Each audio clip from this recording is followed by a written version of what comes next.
we do have some breaking news and some really good news that we want to move to next. Brittney Griner has been released from prison in Russia. I can't remember how she's been in for months. Yeah. At this point, she's the WNBA basketball star since February. So, yeah, nearly a year. Who was leaving the country? She had played some games in Russia. Was leaving the country. She's in line, and at customs they pick up a cartridge of weed. Yeah, vape oil.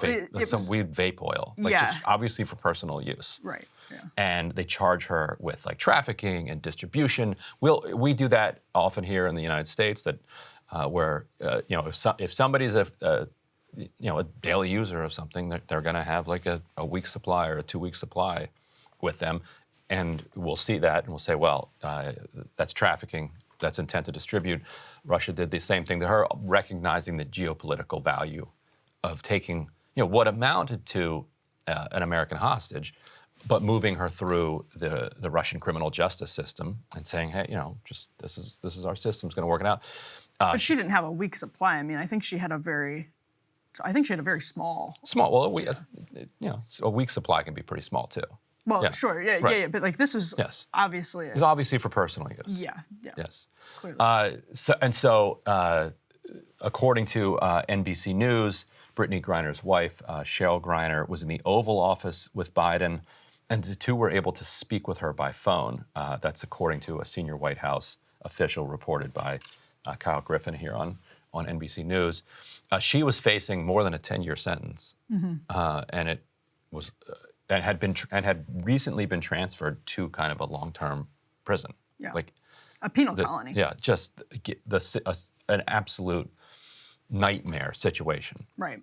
Like a Midnight Express, all over again. So yeah, this is breaking as we are talking. Except in Midnight Express, that character was actually trafficking significant amounts of heroin. Right. This is nothing. Right. A little bit of vaping. And so yeah, as we were talking, the White House posted a tweet where President Biden and Vice President Harris are in the Oval Office with Brittney Griner's wife, and President Biden says, or whoever tweeted this says, "Moments ago I spoke to Brittney Griner. She is safe. She is on a plane. She is on her way home." This is a deal that was negotiated with the release of an arms dealer.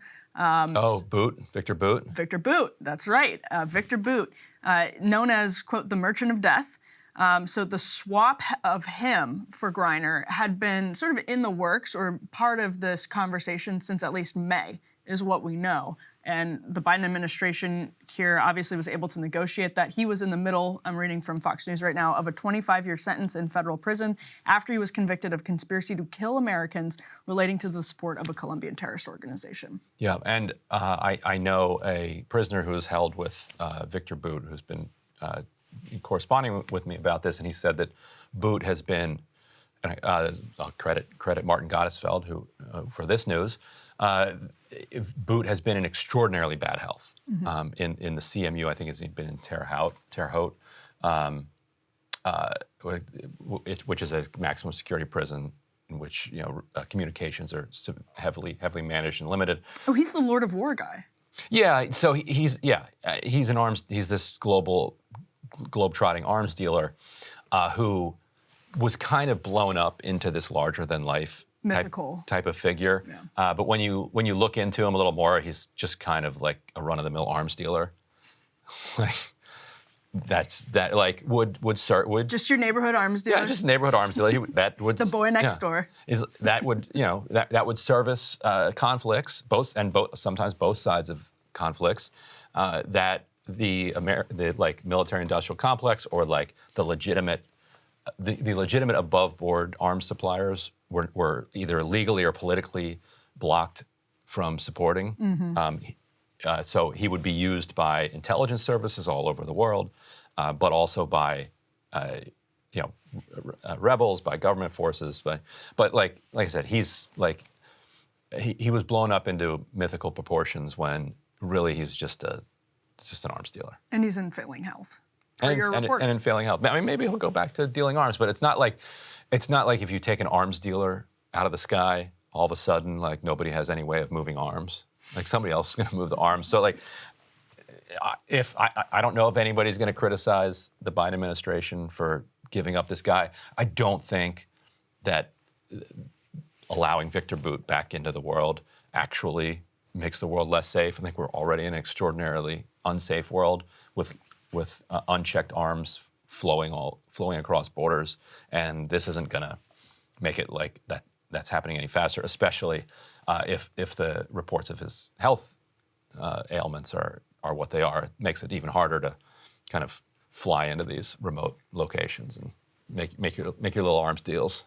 The media's coverage of Brittney Griner's situation this was a huge story throughout the last year. I mean, throughout the last 10 months, it's been a huge focus of media attention. So just on a political level, a big win for the Biden administration. Again, I'm sure that he will get criticized for this, but at least from the public relations perspective, you can see in the initial tweet from the White House where you have President Biden hugging Brittney Griner's wife and you're saying we're bringing her home for Christmas, et cetera, et cetera. They feel like that's a big win. Yeah, it warms my heart. Like, it's great. It was just tragic to think of somebody just completely innocent. So what? She smoked a little vape. Like who cares? Vladimir Putin. Yeah, Vladimir Putin, and that guy doesn't like. It just kills me to see like civilians caught up in this stuff. To think of her like going to bed and waking up every morning in a penal colony for utterly no reason. Yeah. So if it takes a sick Victor Bout going to some villa somewhere in Russia and living out his days there, or Victor Bout also has more enemies around the world, I'm sure. Yeah. He might have been safer in some ways. He really might have been. In that CMU. So we'll see how post-prison life is for Victor Bout. I wouldn't guarantee that it's going to be just a day at the beach. So you were sort of casual about it, but I think your piece of reporting from the person you're corresponding with is really critical that he's in poor health. I haven't seen that in the national media reporting as international press. As we've just been discussing this, it's breaking, of course, but I hadn't seen that yet.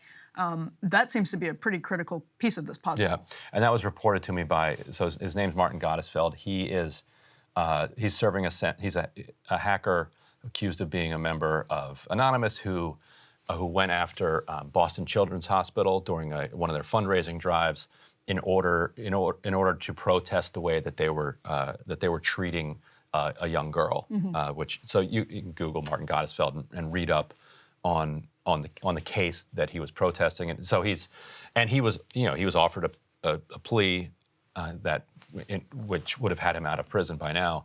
He refused it because he argued, I wasn't the criminal here. Boston Children's Hospital is the one who was doing wrong. I was trying to raise awareness for this. He had hoped that Trump would pardon him.